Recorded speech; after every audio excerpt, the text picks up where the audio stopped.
Hi, everyone. I'm Tim Larson. I'm a senior product manager at Microsoft. I'm joined here with Eric from Yubico. And today we want to talk through uh, how you can actually drive phishing-resistant authentication across your organization. And just a high-level agenda for today. We're going to start off with a state of identity security, kind of focus on why phishing-resistant is needed in this day and time. Kind of then focus about shifting towards the phishing-resistant authentication across your organization, how you can ease that transformation, and then we'll end with some time for Q&A. So with that, let's get into it. Starting with state of identity. So it's no surprise that identity attacks are constantly on the rise and steadily increasing. Just a few weeks ago, we at Microsoft released our Microsoft Digital Defense Report for 2024. We shared some pretty striking numbers. From a password attack perspective, we have steadily seen the number of password attacks per second rise, starting in 2021 for around just 571 attacks per second, all the way up from 2023 from 4,000 to 7,000 password attacks per second. Not only are password attacks on the rise, we're also seeing adversaries target traditional MFA as well, leveraging things like MFA prompt bombing or fatigue attacks, where they're targeting users to trick them into approving a notification or sending that one-time passcode so they can get in, where we've seen essentially up to 6,000 or more attacks per day targeting these traditional MFA factors on users. Beyond that as well, we're seeing a steadily increase in token theft attacks to the rise of over 39,000 attempts per day. But overall, when we look at the threat landscape targeting identity-based attacks, it's still true that 99% of all attacks are targeting passwords. So all kind of points to one thing. We need stronger phishing-resistant authentication across the entire industry to help protect our users and make these essentially these threats against our users a non-issue. So at Microsoft, we kind of adapt as our attackers adapt, and we've taken on the journey to bring a wide variety of phishing-resistant authentications across the Entra and the Microsoft product space.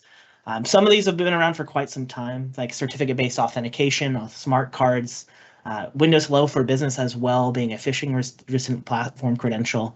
But we've also worked to bring in capabilities like security keys, and some more recently introduced methods like device-bound passkeys in the Microsoft Authenticator app, and another platform credential like macOS Platform Creds. And we're still working towards adding even more capabilities with synced passkeys.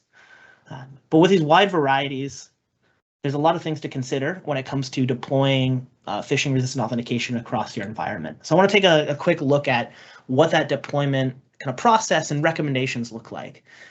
And what you're seeing on the screen here is kind of our pathway of how we think about deploying phishing-resistant authentication, learnings from not only Microsoft internal, but from other customers that have gone through this journey.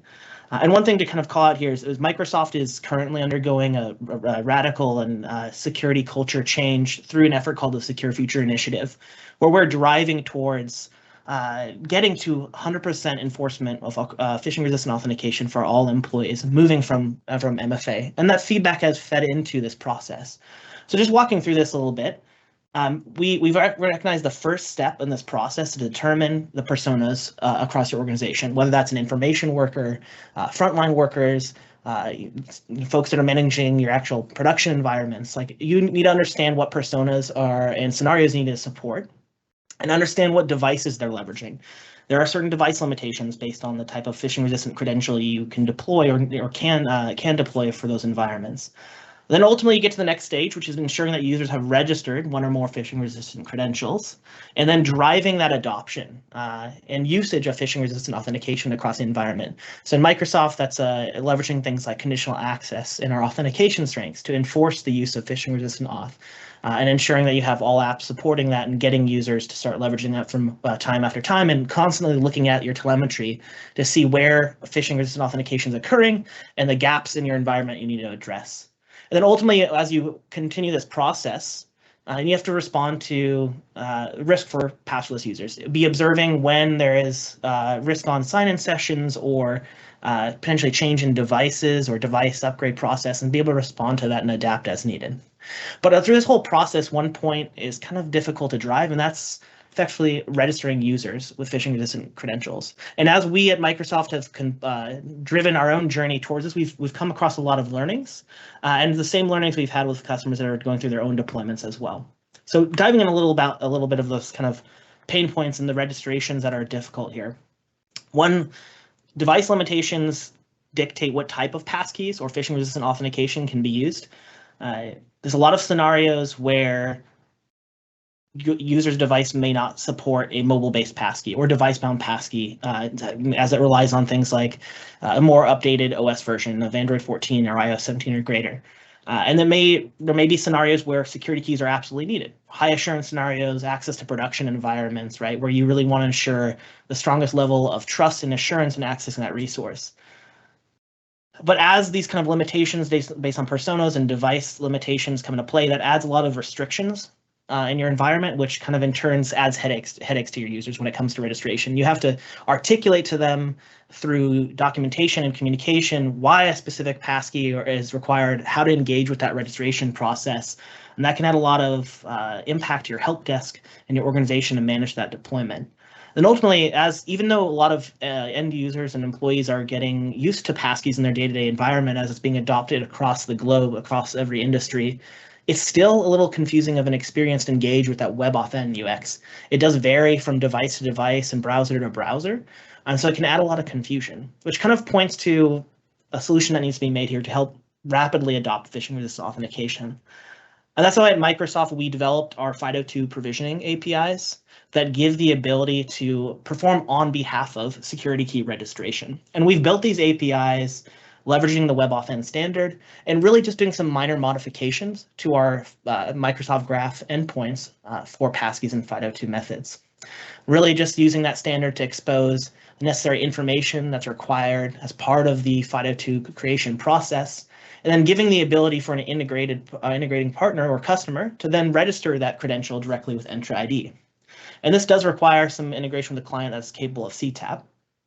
And Yubico is one of the such partners who are integrating these provisioning APIs into their product suite to help organizations adopt and deploy security keys. And at this point, I'm going to pass the mic over to Eric, who will talk a little bit more about phishing resistance and how you can help secure your organization. Thank you, Tim, and thank you for that introduction and for delivering these latest features. Hi, my name is Eric Parkkinen. I'm a Senior Solutions Architect at Yubico. And Microsoft and Yubico have been partnering for a long time, and these latest features align to what customers have been asking for. These capabilities are the next step in the journey to phishing-resistant enterprises with Yubico and Entra ID. And this API falls right in line with the latest that Yubico has been working on lately. Quick introduction of Yubico. Yubico started back in 2007 and has become a global leader in strong phishing-resistant solutions. And Yubico's core invention is the YubiKey, and it provides scalable and secure solutions to the largest of organizations, reducing the risk of credential theft by 99.9%. And YubiKeys have an impressive collection of over 1,000 partner solutions that we work with, and the YubiKey supports all your authentication needs, including can be your bridge to password list, supporting those legacy OTP solutions, at the same time supporting those more modern, secure, phishing-resistant options. YubiKeys work with Microsoft solutions, natively supporting phishing-resistant auth for AD, for ADFS, and now most importantly for today with Entra ID. We've all heard of phishing-resistant authentication, and we've probably all seen that noticeable market shift where the market's been pushing passwords, then we went from passwords plus MFA to now pushing phishing-resistant MFA. We've seen that evolution in auth, and it's actually still continuing to evolve, and we see phishing-resistant users as that next step in the evolution. Phishing resistance is broader than the day-to-day authentication needs of your users. Users need to be phishing resistant throughout their whole life cycle for every each and every interaction they have with the company. And a user can only become a phishing-resistant user when they can seamlessly move across their platforms, across their devices, across all the business scenarios, being phishing-resistant across all of them, never needing to downgrade to phishable auth for accessing any systems. And these users not only moving seamlessly for those day-to-day authentication events, but the whole user lifecycle needs to be examined. There's other scenarios that are often neglected because they're encountered less frequently. But these are very critical events that can and have been attack vectors, so they need to be secured, especially events like onboarding. How does a user onboard a phishing-resistant credential on their day one? When they start, many organizations, they have to leverage phishable secrets to do that. They have to leverage like a password or OTP code in order to register their authenticator. There's other events too, like account recovery. What happens when a user forgets their security key? Or when a user loses their device-bound passkey that's on their mobile device? They lose that phone, or maybe they don't even lose it. They want to upgrade their phone and they trade in their older phone for the latest model. How does that user remain productive, and how do they get a new phishing-resistant auth method? Oftentimes, these types of scenarios make the help desk susceptible to social engineering or opens up the user to being phished. Some precautions, like making sure users have multiple phishing-resistant credentials registers, really goes a long way to avoiding the need for users to go through those dangerous remote account recovery scenarios. But that solves part of the problem. Beyond that, secure registration processes also need to be unlocked, which is the main focus that we're going to go through today. Sounds easy, but as you start examining that employee lifecycle and how you can eliminate the phishable auth, you might start seeing a problem. It's the classic chicken and egg problem. The top list shows all those phishing-resistant auth methods that Tim also enumerated. These are the ones that Entra ID supports. The bottom list shows the methods that you can use to register those phishing-resistant methods. And you notice that those bottom methods are either phishable or you run into other issues. So how can you go about registering these methods? You're most likely going to be using a TAP or a password plus MFA. And again, these are all phishable methods. It's almost like instead of a password or a TAP code that you send to a user, you instead need a portable phishing-resistant authenticator, a root of trust, that can be handed over or delivered to a user and then be used to bootstrap all their other authenticators and all their other devices. And that's exactly what can be done now. You can now create these portable root of trust on security keys that can be handed over or delivered to your users. So those onboarding scenarios, that day one user, first that user can be identity verified. They can then be provided a pre-registered security key and a PIN. They can use that security key to sign into any other systems. They can use it to bootstrap other authenticators. They can use it to join their devices. They can bootstrap a platform credential, join their devices. They can enroll their device into Intune management. The portable root of trust works across all of their devices everywhere. The provisioning API that Tim mentioned can unlock those secure on behalf of registration experiences. And here's where we're seeing customers are wanting to leverage these on behalf of registration flows. For onboarding new users, providing them with a security key on day one of their work, whether they're on-site or remote. The user gets a key, they get a PIN, they're ready to go. or for recovery cases. For example, when a user comes into the office, but they forgot their authenticator, so they can't sign in. Also for lost or stolen authenticator. APIs could also be leveraged to help accelerate deploying security keys for an entire organization. This helps bypass all those user training needs with videos and those step-by-step guides. It also unblocks the users that can't find the time in their day and to learn how to register their passkey. This can help get an enterprise phishing resistant much faster and with less friction. Now we know at a high level why this API might be used. Let's go into the technical deep dive into how the APIs work and how all the interactions go. Next slides show a series of screens generated by a sample Python script. It shows the nuts and bolts of how it all works. We'll highlight some of the potential capabilities that could be added in addition to the basic interactions, and share tools and guidance that are going to help you explore the APIs. The script in the following demo was adapted from a Python script available at the shown GitHub repo.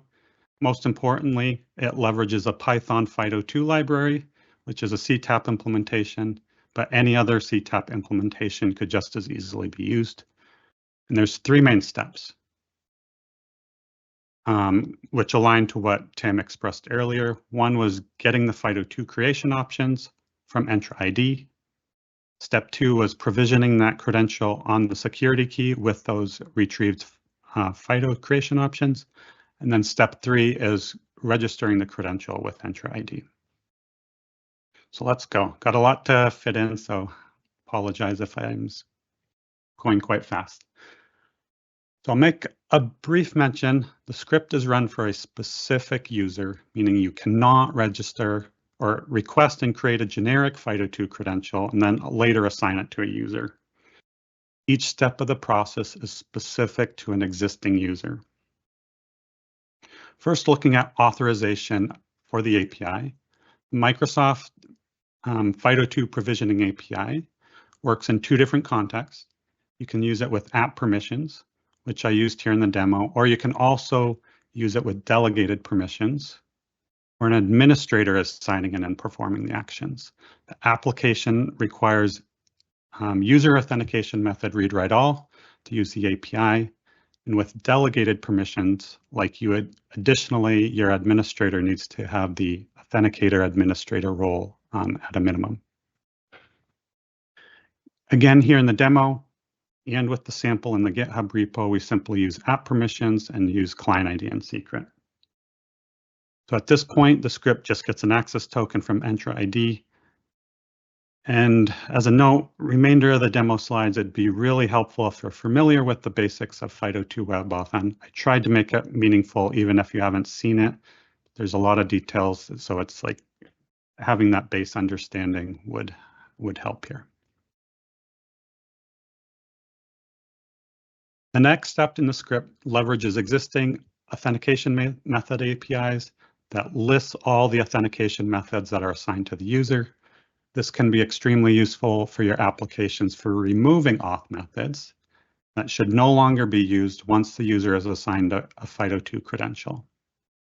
For example, if passkeys are used everywhere in your organization, then maybe existing phishable methods should be removed and deleted to prevent any downgrade attacks.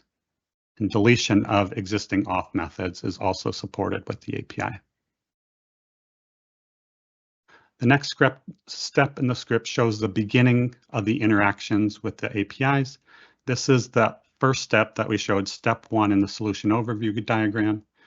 This script makes a HTTP GET call to retrieve the FIDO2 creation options. These FIDO2 creation options, again, are needed for step 2, where we actually register the credential on the YubiKey. Notice here in that this GET request, it does provide for an optional parameter that can be set to provide for longer challenge timeouts. Longer timeouts may be necessary for your solution when the passkey cannot be immediately registered. So here's the response from Entra for that GET request. I truncated portions of it, and I'm going to highlight just a few parts. Right here, we are looking at the optional timeout value, challenge timeout date and time. This tells you exactly when that FIDO2 challenge is no longer valid and will align to whatever you requested originally on that GET request. Rest of the important attributes will look very familiar if you're familiar with the WebAuthn API. All of these parameters within the public key object look exactly like they would if you were registering a passkey in a browser with any other relying party, like GitHub, for example. Step through some of these important details, looking at challenge. The challenge is a unique, time-limited challenge that's generated by Entra. It's important for the generation of the FIDO2 credential. The challenge will be part of what the authenticator will be signing over when generating the credential. And in the end, we're also going to see the same exact challenge reflected back to Entra later in the flow. Next, we'll look at the RP details. You may have heard that FIDO2 passkeys are domain bound. What does this mean? When we generate the credential, it's only going to be valid for the login.microsoft.com domain. This is a very important characteristic that supports making the passkey phishing resistant. Next, the user details. We see the friendly name and the user identifier. Since Entra requires discoverable credentials to be created, these details are going to be stored on the authenticator. Exclude credentials. This is a list of the user's existing FIDO2 credentials that are already registered with Entra. This list could include Windows Hello for Business, passkeys on Microsoft Authenticator, macOS Platform SSO credentials, or any other already registered security keys. This can be important for registration flows so the authenticator can know if the credential already exists on the authenticator on which you're registering this new one. And like we mentioned before, Entra ID requires discoverable credentials to be used. And here's where Entra makes that preference and communicates it to the authenticator. Discoverable credentials are credentials that live on the authenticator and can be discovered or listed during a sign-in event. Discoverable credentials are what enable those username-less and password-less types of sign-in flows. Here it's called resident key. Note the term resident key is an older name defined by FIDO for what are now called discoverable credentials. And here's where Entra also indicates its preference for user verification that need to be performed at the time of registration. It's set to required. This is always requested by Entra, meaning that the user must be challenged with either PIN or biometrics before they can register the credential. Extensions are another important attribute of the creation options payload. First, we see HMAC secret. It's requested here. It's required specifically for offline sign-in to Windows desktops. Credential protection policy. This is a feature really hard to summarize in a sentence, but allows the RP to require specific conditions to be satisfied before a CTAP client can discover if the FIDO credential exists on the authenticator, or also before the credential can be used for signing. Level 1 means, or user verification optional, is the same as level 1. It means a client doesn't need to have a PIN, for example, when listing credentials that exist on the authenticator. Level 3 is the highest level and that requires user verification. Entra always requests level 1, and this is necessary to supporting Windows 10 desktop sign-in use cases. So the next part in the script, we're going to step into that step 2 that we shown on the solution overview, where we now have the FIDO2 creation options. We now want to use those options to create a credential on the YubiKey. At this step, just for demo purposes, I'm showing Yubico Authenticator here. I only show it just for displaying the serial number so that you can see that the serial number that's on the key can be retrieved by the script and used for registration purposes.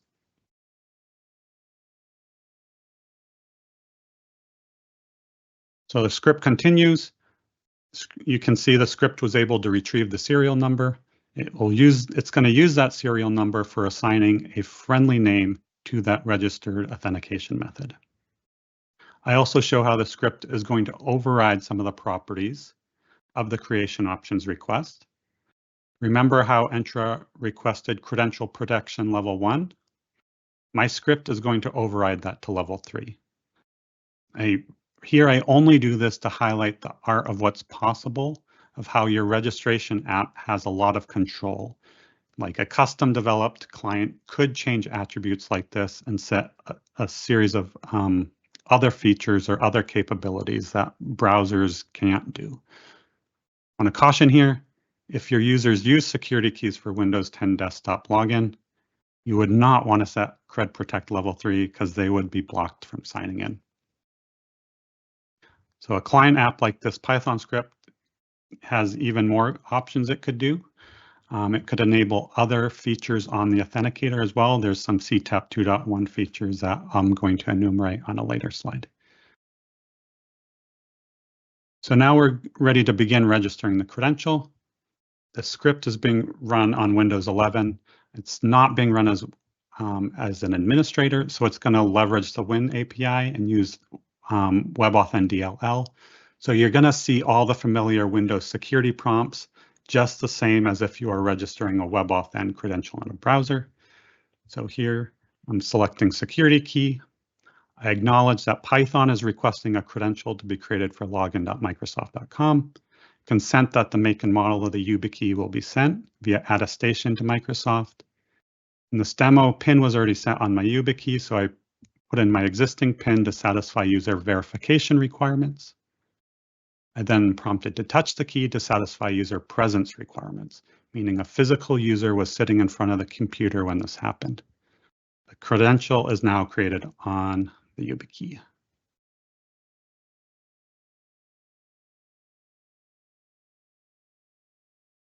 Okay, so now it's on the YubiKey, but still at this point, it's not registered with Entra. So we're now going to go to step 3 that was described in the solution overview diagram, meaning we want to post back the public key credential details that we returned by the CTAP client.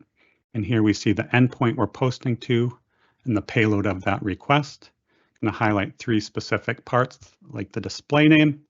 This is a friendly name that the end users can see and admins can see for registered methods in Entra ID. Notice here we populated it with the serial number and the date.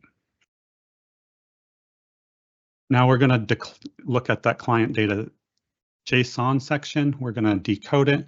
And we'll notice inside one thing we see is the challenge. This is going to match that original challenge from the creation options request. Remember, the challenge has an expiry assigned to it. So if this challenge is expired, Entra is not going to accept it. The attestation objects, a lot more details to it, a little more to decode it. So I'm going to show you a useful utility you can use. Our demo.yubico.com site has a WebAuthn developer section. It can be used to decode a variety of objects that you might find in a FIDO2 WebAuthn ceremony. So I pasted that attestation object into the WebAuthn developers page. Looking at a few of the details like AA GUID at the bottom. This is an identifier for the authenticator that may correlate to an entry that's been published by vendors in the FIDO metadata service or FIDO MDS. If you're using a YubiKey, that AA GUID should definitely be found in the FIDO MDS. There are also flags that are set in the attestation object. You can see authenticator claims that UP or user presence was satisfied, and also UV or user verification was satisfied. Entra would reject the registration if these weren't set. A lot of other interesting information in the attestation objects. Two other areas, authenticator extensions. Notice we see the HMAC secret extension that we requested to begin with. That was reflected back here. However, we don't see all the extensions we originally requested. They don't always get returned, but I would have expected the credential protection policy level 3 to be shown here, but it's not. In a little bit, I'll tell you things to watch out for and why this is the case. One final thing to look at is the attestation certificates. This is an important part for giving relying parties and also organizations higher assurance of the authenticity of the authenticator that's being used. This certificate should chain up to a trust anchor that's, again, published in the FIDO MDS. This gives cryptographic proof that the authenticator is indeed the one it's claiming to be, because in theory, a malicious authenticator could lie about its AA GUID and claim to be an authenticator that it's not, and it could lie about its properties of the Passkey credential.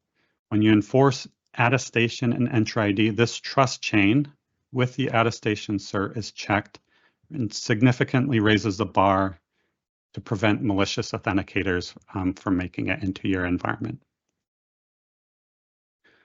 All right, we finally posted that request to Entra, and we got a response back, and you can see the high-level metadata about that newly registered authentication method here. Glad I made it through that, all those slides.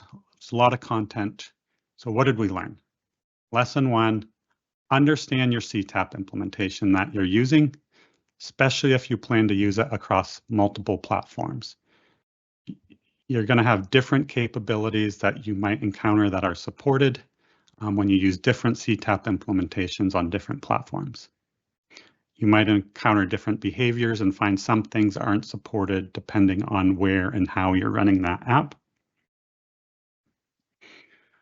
Most platforms and implementations handle all of those basic core use cases, but if you're building your own solution, you start overriding some of those default features like I tried in the script here, or if you start using other CTAP 2.1 features, you might start finding inconsistency in what's supported where. So again, for example, I mentioned I'd come back to discussing what happened with the credential protection policy. I tried to set it to level 3, but in the end, that didn't actually happen. We saw that the attestation response didn't show that level 3 was actually set. The reason is the Python 502 library doesn't actually have support for those extensions when it's using the Win API and leveraging WebAuthn DLL. Other implementations do support it on Windows. Optionally, if I had wanted to run it as administrator on Windows 11, it would have worked. Or if the script was running on another platform, like on macOS, it would have worked. So you can see there's different behaviors on the different platforms when you kind of start getting outside the basic use cases. So just a public service announcement. Please be aware of your CTAP implementation and verify what actually is working. Next tip, take advantage of all the tools. Browser-initiated registrations can't easily leverage some of this other tooling or grab other metadata. Like you saw, I grabbed serial number. This is one useful bit of information that organizations have asked for quite frequently, providing for some auditing and tracking of which authenticators are in their environment. So tools like the Yubico manager, like the CLI, it's useful for grabbing that info, or it can also be used for setting other features, which are namely CTAP 2.1 features, like force pin change, which effectively allows you to set a temporary pin that has to be changed on first use. Or for setting minimum pin length, which can be set to make sure a user doesn't set a shorter pin, can require their 6 or 8-digit pins if you needed to. Or always UV, it's a global setting on the authenticator. making sure PIN or biometrics are always used for every registration and auth event, and it applies for all relying parties. Look at other tooling as well, like admins and end users may need to leverage some of the passkey and PIN management features that are available in Yubico Authenticator. This this can be helpful when a platform doesn't natively support one of those features like reset or PIN change or anything like that. We learn lessons on things that might not work during registration. Also very important, understand how your users are going to be using those provisioned YubiKeys. And if you set some of these advanced features, my screen just went blank.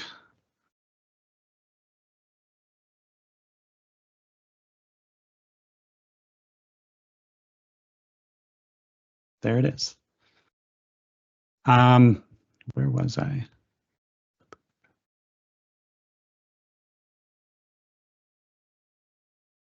Yes, please make sure that you know how your users are using these keys. Like if you use some of these advanced features like Cred Protect, I'll start with a force PIN change. It's not going to work on Windows 10. Windows 10 doesn't have some of the CTEP 2.1 support that you would need to support that. Similarly with minimum PIN length, or that also requires CTEP 2.1 support, so wouldn't work on Windows 10. Credential protection level, if your users are using that on need to sign into Windows 10 at the lock screen with security keys, please don't enable credential protection level greater than level 1, and always UV. So this is fine to use with relying parties like Entra ID, where UV is always required. But other RPs that don't want to use user verification, for example, like older U2F APIs, this can provide a non-ideal experience for those use cases in some scenarios. So in summary, if you're using the default creation options and default key settings, you likely won't encounter issues. Once you go outside the default creation options, use some of the advanced features, make sure you understand your users' use cases and make sure you test them. All right, we did a walkthrough, what client applications could do, what you could build. Many customers don't want to build it themselves. So what can they do? Since the API is now public preview, there's been a lot of partner tooling that's come out and utilities that have come out that have support for registering security keys like YubiKeys using this API. And I can say from the Yubico side, there are exciting features that are coming to this space, so please stay tuned. Watch Yubico's Microsoft Ignite partner page at the time of November 18th. Watch the Yubico blog because we'll have some exciting news to share there. All right, a few takeaways. Start your phishing-resistant journey with YubiKeys. YubiKeys are a really excellent tool to be used as a root of trust to bootstrap all your other authenticators, all your other devices. Look at how to best secure bootstrapping and recovery processes, avoiding phishable auth methods. Explore how you can use this new FIDO2 registration API or partner tooling that supports these capabilities. 2, don't stop at one phishing-resistant authenticator. Make sure you have redundancy. Little ounce of prevention is going to dramatically help preventing a lot of recovery headaches when your users can self-service recover. For all of you today that are impacted by the Azure MFA mandate, make sure all your admins aren't locked out. Don't forget about your break glass accounts. Make sure they're also secured with phishing-resistant auth. Best practice guidance for break glass accounts been updated, and now FIDO2 security keys are the new recommended authenticator for that use case.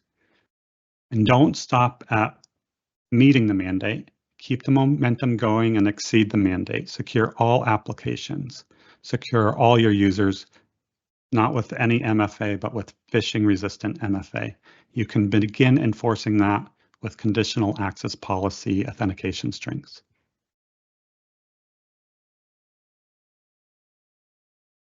I'll turn it back over to Tim. Awesome. Thank you, Eric. Yeah, so we just want to end the session today talking a little bit about some recent capabilities that have launched with supporting security keys and YubiKeys and Entra ID. So for a while, we've supported security keys across Windows environments, and over the past year or so, we've added support for iOS, most recently Android 14 as well. So yeah, we just recently announced public preview Android 14 support. This requires use of a broker application on Android, which can be Microsoft Authenticator or Company Portal or the Intune app on that device to be able to get seamless single sign-on that's started with a security key. In addition, we've also launched a recent public preview for PIV support on the Windows app, the new remote desktop client on iOS as well. So this allows you to essentially leverage the cert that is on a YubiKey to remotely access a remote Windows machine through the Windows application. In addition to that, we do support seamless pass-through web authentication on the Windows app on the Windows client as well. So you can do remote phishing-resistant authentication to that machine. In addition, just like a quick call out as well, over the last few months, we've also launched a public preview for our guided registration experiences, which means that if you are leveraging authentication strengths and conditional access to require Passkey authentication to a resource, and a user has not registered a Passkey, we will guide the user through that flow to ensure that they can complete registration and then access a resource as well. So no longer are users blocked when that resource is required to be accessed through Passkey. We can guide them through that process. So lastly, we do have a special offer for folks today. We just Eric talked a little bit about the Azure MFA and Microsoft mandate protecting access to the Azure portal and Intune and Entra admin centers with MFA. With Yubico's partnership here, they've offered a great value of being able to acquire two 5 series YubiKeys for a pretty low price, which helps you move from just beyond MFA to phishing-resistant authentication for your admins, and also more importantly, with the 2 keys, also gives you the ability to target utilizing the key for a break glass account. So you don't have to rely on a strong password and an extreme monitoring here. You can leverage that additional security key to protect access to that break glass account if the worst case scenarios occur as well. So if you're interested in this offer, it is valid through from October 29th through the 30th of November. It is limited to 1 person, and it's while supplies last. But you can click on the link or follow the link in your browser to be able to take advantage of this offering as well. And with that, I think we have a few more minutes for Q&A. So if you have any additional questions, feel free to submit them in the tooling in the Teams client, and we will do our best to answer them. Yeah, thanks, Tim and Eric. So a couple of questions coming in the chat. First one, I think, Tim, if you want to answer this one, but what are the best practices for delivering PIN to new employees who have pre-provisioned security keys? Yeah, absolutely. So it's always important to ensure that you're taking security into effect here when you're distributing a provisioned credential, whether it's something like temporary access pass or leveraging the provisioned FIDO2 security key. And so we do recommend that as you're distributing keys that are provisioned, that you distribute the actual physical security key separate from the PIN that was initially created by an admin or whoever is facilitating that process. There is some work that we're doing on the Entra side to make this a little bit more secure beyond just ensuring that there's out-of-band delivery of the key and the PIN by helping ensure that the key at registration time is in a disabled state. So it allows for scenarios where an organization can confirm receipt of the security key and PIN by the legitimate owner before the credential essentially is enabled for authentication. So we are looking at other ways here to bolster that kind of delivery process and strengthen that as well. Perfect. And Eric, I think this is a question for you, but a question on your script. Where can folks get this script that you showed? Yes. Well, it's not the exact script. I used the GitHub repo as a starting point for the demo, and it has all the same basic basic capabilities that I showed. There is a Yubico Labs. I don't have the short link available right in front of me, but there is a GitHub repo on the slide listed where you can kind of get that Python script. Perfect. Okay, lots of good questions here.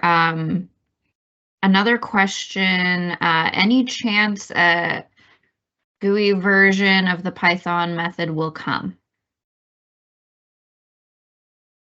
I would stay tuned for what we have to announce during the week of Microsoft Ignite. Perfect, okay. Another question, is force change pin supported via WebAuthn? Tim, that might be, or Eric, I guess, either one of you, that's a good question for you.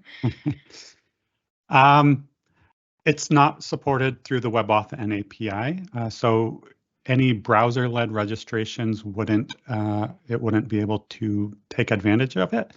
And just kind of to summarize again, the force pin change feature allows an administrator to register a credential on a YubiKey, set a temporary pin, deliver the YubiKey and the pin to the user. When that force pin change flag is set, that user will be required to change the pin the first time they use it. But yeah, to answer the base question, yeah, not supported from a browser-led WebAuthn ceremony. Awesome. And Tim, I think this is a question for you. Is the user experience or usability of YubiKeys versus Passkeys on mobile phone different? Which one is easier for the user? Yeah, that's yes, they are different. It really diverges based on the OS that you're on.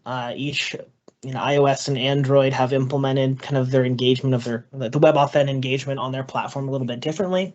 I would say it is a little bit more involved when it comes to security keys, just in the nature that the user has to connect or use NFC to engage with a security key. And in the Microsoft Entra environment, we do require user verification, which means that they then have to take another step to enter a PIN or bio, and then you sometimes reconnect their security key at that point in time. So it's just a little bit longer of a process, but it really comes down to the level of assurance that you need and the kind of the scenario that you're trying to support with passkeys on the environment. So it may be entirely applicable for most of your information workers that it's okay to leverage a device-bound passkey in something like Microsoft Authenticator to access resources, but you want to ensure that for your admins that are managing your infrastructure, that they're only using security keys to access resources, and you still want to allow them to support that on a mobile device as well. From a registration perspective, of course, you don't have to register the security key on the mobile device. That can be done through that web process or through the provisioning capabilities, and then it can just be used out of the box for authentication and to kind of reduce the complexity of that process. Perfect. Eric, another question for you. Are PowerShell versions of the scripts available? I mean, not of this script. I have seen other utilities, PowerShell utilities that do leverage the FIDO2 registration API, but not this specific. The GitHub repo doesn't specifically provide a PowerShell module for that.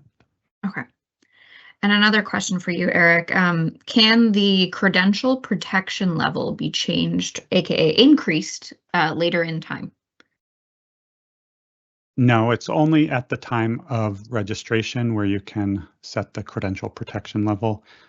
Yeah, can't be changed during post-registration. Correct. Another question, and Eric, I think this one might be for you, but so they still have the issue that you can't drop ship a security key directly to the user. They have to come to the office to have them shipped to the user. Is that correct? That is currently not a feature that we have with Entra ID, but that could be something that we would deliver in the future. Perfect. Another question, is this offer US only? I'm assuming the offer for the YubiKey discount program. I don't know on that one. I'm sorry. Yeah, that's a good question. We'll follow up on that.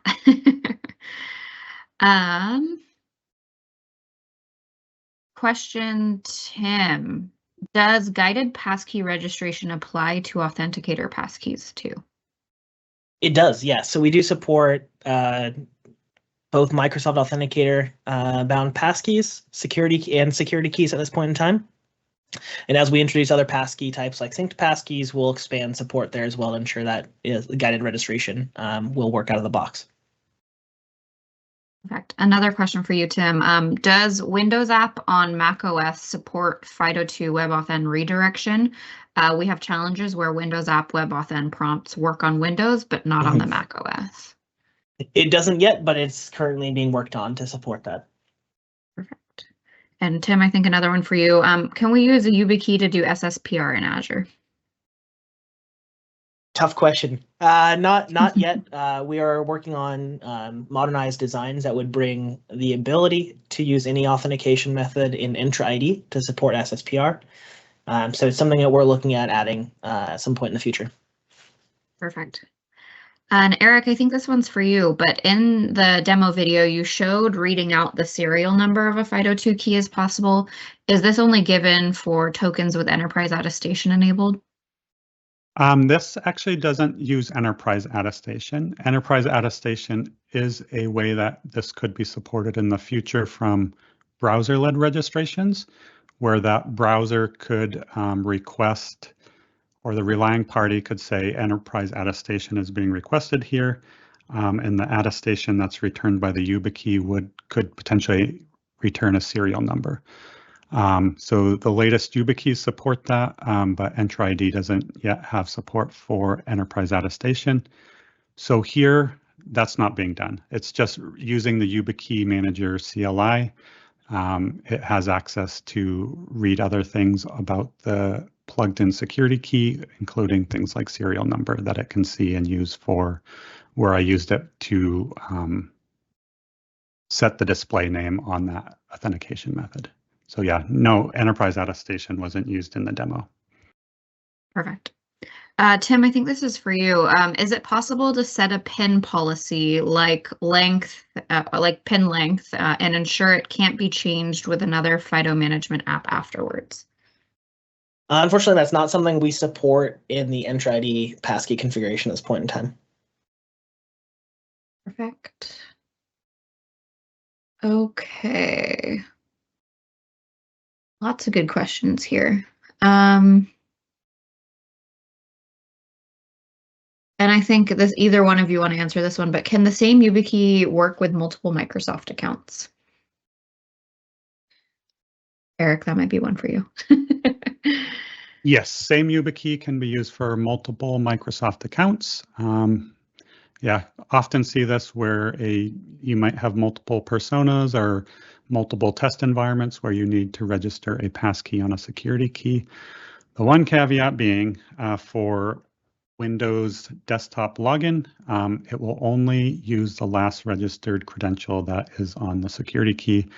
So you won't be able to select from your different personas, from your different test environments, which credential you actually want to use. But that's just limited to that just limits your Windows desktop login, so that the lock screen on Windows, where you can only use the last registered one. Perfect. Okay, probably the last question for today, so we can wrap this up. Eric, is for you. So is the Python script the only current way to register a FIDO2 YubiKey device for Entra ID authentication? Nope, there are several options. The one that's been around the longest is using the self-service registration portal, aka.ms/mysecurityinfo. That's where an end user signs in with a MFA capable, where they're MFA capable. They sign in with a TAP or a username and password plus MFA. They can register their own security key. The Python script is just one implementation of using the new FIDO2 provisioning API. You can either build your own client that supports it, or you can use other utilities that are out in the marketplace now, or other partner tooling that also already leverages the API, or stay tuned for news from Ignite. Awesome. And I guess as a good wrap-up question, actually, for Jamie, will this session recording be available?